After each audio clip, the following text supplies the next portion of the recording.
reminded to confine your questions to clarificatory only. Yes, Your Honor, because there's an accusation that the appliance is not actually one who supplied. That's why it's an opportunity for the notary public, being the one who administered the oath, to testify that there was no sign. Nonetheless, Honorable Dumogan, our resource person, they are not witness, they are resource persons, Yes, Your Honor. stated already that the document was executed in her presence. Yes, Your Honor. And what I'm just asking the witness, Your Honor, is there was no sign of any untoward attitude of the appliant when she confronted. I lament, but I have to prevent that kind of question, Honorable Dumogan, because that is a probing question which must be raised only during the stage of the trial. Right, I submit the Thank you. Are there any other members who wish to raise clarificatory questions to Attorney Pantonal? None? The Honorable Keith Flores. Madam Chair, since there's no other member who wishes to propound questions, Attorney Pantonal, may I move that Attorney Pantonal be excused from today's proceedings? There is a motion to excuse Notary Public Attorney Pantonal. Do I hear a second? Is there any objection? Madam Chair, The Honorable Rufus Rodriguez. thank you. Before she leaves, let us now mark the exhibit as Exhibit A, complaint, so that we can refer to the complainant, to the affidavit in the course of our proceeding. With all due Exhibit A- respect, Honorable Rodriguez, we are doing away with the marking of the documents, as the same should happen as well, only during the trial. So it is enough that the committee receive all the documents in compliance with the subpoena to form part of the records of our proceeding, but the marking should happen during the trial. With all due respect, Honorable Rodriguez.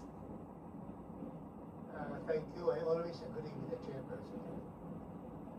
With that, let us rule on the motion. If there is no objection, the motion is granted.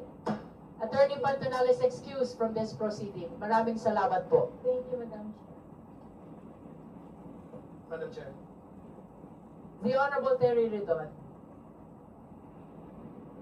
I would like to refer my clarificatory questions to Mr. Ramil Madriaga. May we know from the committee secretary if Ramil Madriaga is already around? Mobsec?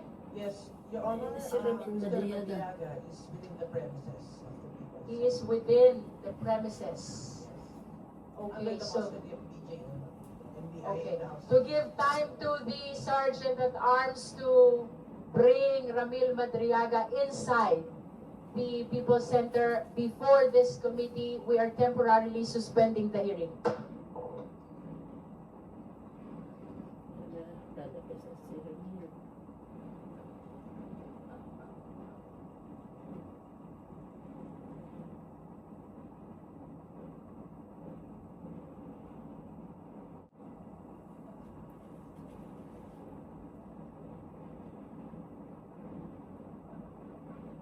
May we inquire from the BJMP, the official custodian, if it is necessary that Ramil Madriaga, while inside this proceeding, is still in handcuff? May we know the protocol? BJMP, please.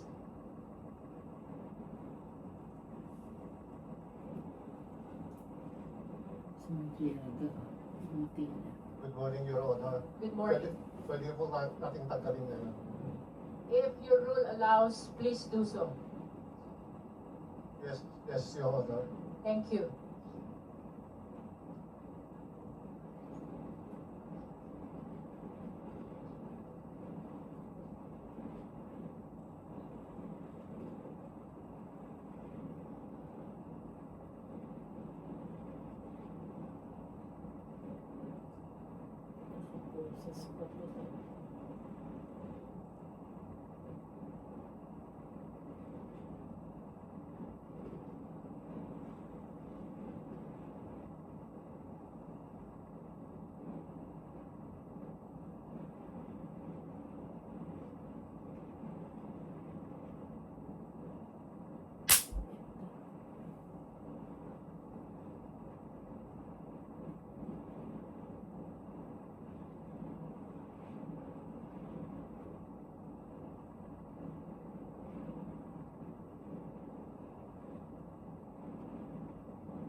Maybe he should just sit, excuse me, in between PSA and Attorney Camora. Please bear with us, Mr. Madriaga, in between PSA and Attorney Camora.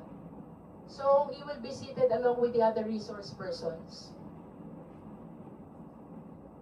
Let us leave the chair for the Vice President vacant because we are extending the opportunity to participate to her so long as we continue this proceeding. Ito si Sara Duterte, hanggang ngayon wala pa, oh. In between PSA and COA.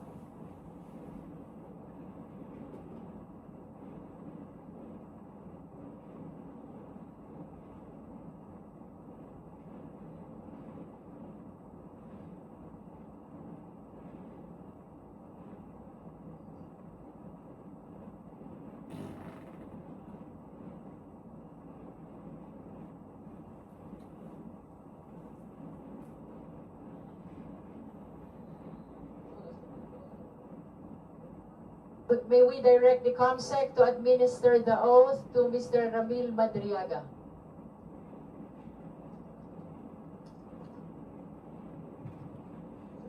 Mr. Madriaga, kindly stand up. Can you please raise your right hand? You swear to tell the truth, the whole truth, and nothing but the truth before this committee?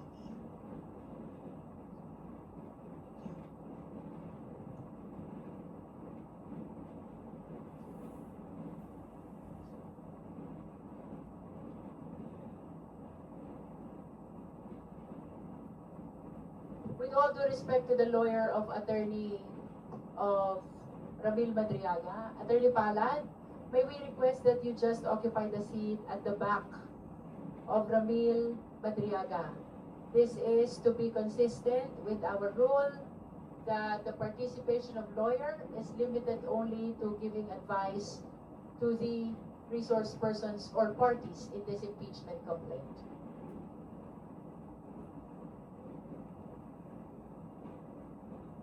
Please provide a chair at the back of Madriaga for Attorney Palad.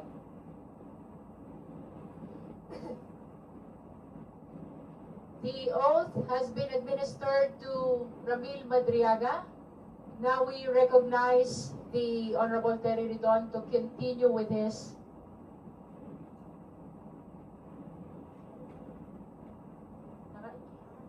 Madam Chair, The Honorable De Lima is recognized.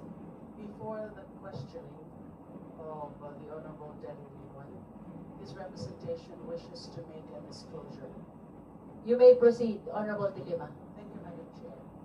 I wish to inform this committee that sometime in November 2025, I received a letter dated November 17, 2025, a handwritten letter from the resource person, Ramil Madriaga. Yeah, November 17, 2025, handwritten letter addressed to me and sent by Ramil Madriaga. This was coursed through his counsel, Attorney Raymond Remundo Palad.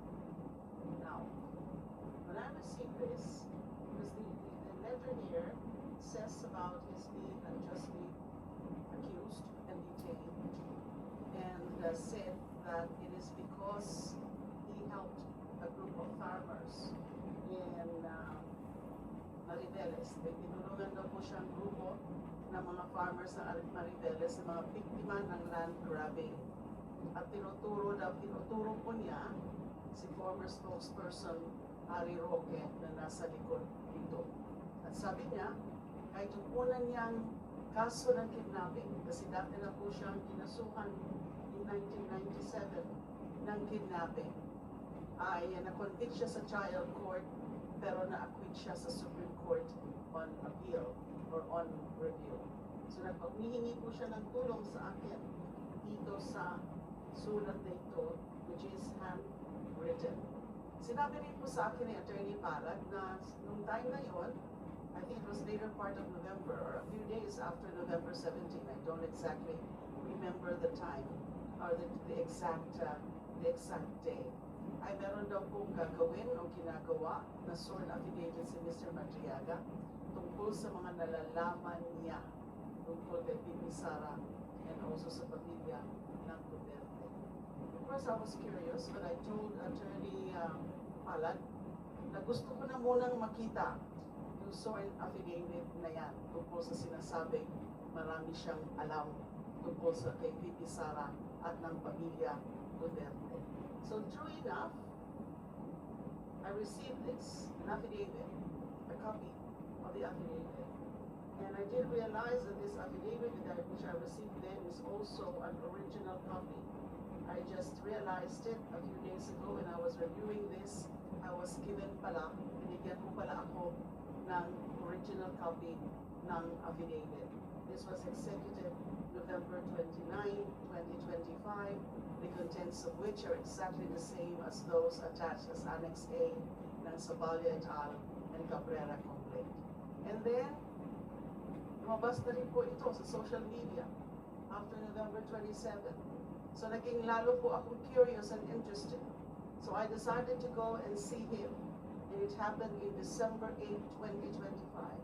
Duly recorded in the BJMP facility. So I talked to him. He was accompanied then, the lawyer, Attorney Palad, was also there. Ang pakay ko po ay para lang alamin yung laman ng kanyang affidavit. Ang pakay ko was to clarify. Ang pakay ko nga parang naging devil's advocate po ako noon. I was asking probing and searching questions para matest yung kanyang credibility. Now, wala po akong dinagdag sa affidavit na to. Wala po akong binago sa affidavit na to. Wala po akong dinikta kay Mr. Madriaga tungkol sa affidavit na to.